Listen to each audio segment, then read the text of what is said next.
रहीम खान शहर भर में सीवरेज का निजाम नकारा हो चुका। म्युनिसिपल कमेटी के अफसरान घर बैठे तनख्वाहें वसूल करने लगे। दस्तगीर कॉलोनी नंबर 2 के इलाका मकीन सरापा एहतजाज। मजीद जानते हैं डॉक्टर यासर अली की इस रिपोर्ट में।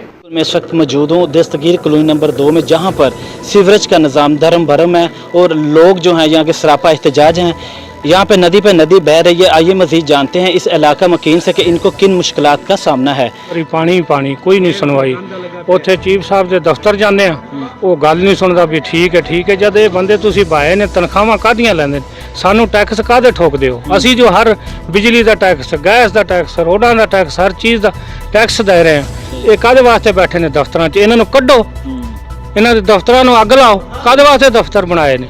हराम दियां तनख्वाहां खांदे ने, हराम खाने उत्थे जाने गल नहीं सुनते। सानू वेख के कदी इन तुर जांदे ने, कदी अज जी नहीं कल बंदे आ जाने, कोई बंदा नहीं आउंदा। 6 महीने हो गए ने मुसलसल सानू जांदियां नूं दफ्तरां विच, चक्कर ला के थक गए। बुरा हाल है। अपना चीफ साहब को गए, कल भी गए, परसों भी गए। 3 महीने तो पानी लैन बंद आ। लियाकत ना फोन सुनना ना गल करदा है। एक ही से अपना सीवर मैन आ जिहड़ा नदीम आ ओहदे कोल काम करा रहे ने। 10 नंबर गली दे विच भई एक गट्टर साफ करा दे ते मेहरबानी करके इन्हें क्या 2000 रुपया दे, ढक्कना भी रखा देना ते साफ करा देना। मुनव्वर जदों दा गया 2-4 साल हो गए ने। ये लियाकत कसम चुके भी ये गट्टरां दी गार कड्डी 4 साल है। सारे स्कूल नान के वेख लो भी की बनया पिया।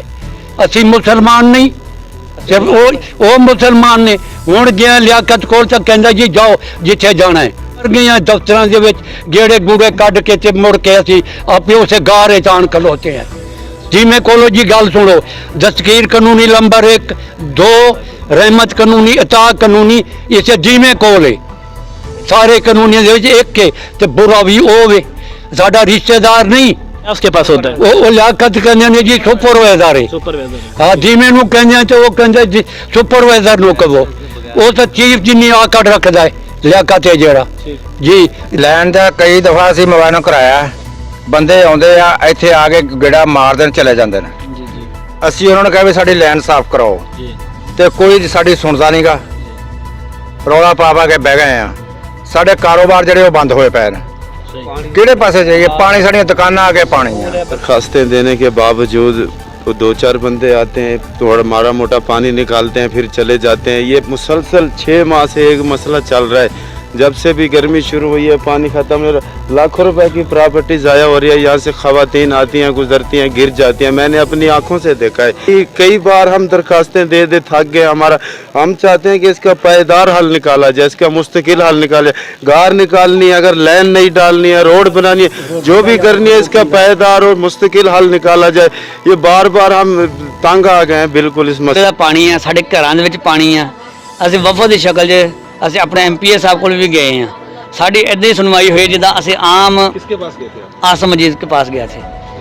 10 ਬੰਦੇ ਲੈ ਗਿਆ, खुद मैं रक्षा ਦਾ ਕਿਰਾਇਆ ਲਾ ਕੇ ਲੈ ਗਿਆ ਕਿ ਚਲੋ ਉਹਨਾਂ ਦੇ ਕੋਲੋਂ ਮੈਂ ਇਨਸਲਟ ਕਰਵਾਈ ਹੈ ਕਿ ਤੇਰੀ ਸੁਣੀ ਕੋਈ ਨਹੀਂ। ਉਹਨਾਂ ਨੇ ਜੀ ਜ਼ਾਹਿਰ ਸਾਹਿਬ ਨੂੰ ਕਿਹਾ ਤਾਂ ਮੈਂ ਵੀਡੀਓ ਬਣਵਾ ਕੇ ਵੀ ਲੈ ਗਿਆ। ਉਹਨਾਂ ਨੇ ਵੀਡੀਓ ਦੇਖਣੀ ਵੀ ਪਸੰਦ ਨਹੀਂ ਕੀਤੀ ਕਿ ਵੀਡੀਓ ਦੇਖ ਲਈ ਅਸੀਂ। ਕੋਈ ਰੋਲ ਨਹੀਂ। ਮਸਜਿਦ ਸ਼ਰੀਫ ਆ ਉਹ ਗੰਦ ਨਾਲ ਭਰੀ ਪਈ ਹੈ। 2 ਨੰਬਰ ਗਲੀ ਆ ਉਹ ਗੰਦ ਨਾਲ ਭਰੀ ਪਈ। 3 ਨੰਬਰ ਗਲੀ ਆ ਉਹ ਪਾਣੀ ਖੜਾ ਵਾ। 5 ਨੰਬਰ ਗਲੀ ਉਹ ਪਾਣੀ ਨਾਲ ਖੜਾ।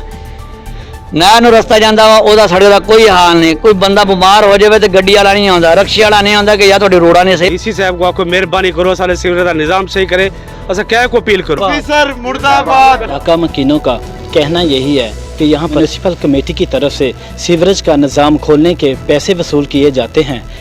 अहले इलाका एहतजाज करते हुए वज़ीर आला पंजाब और डिप्टी कमिश्नर रहीम यार खान से फौरी नोटिस लेने का मुतालबा किया है जी।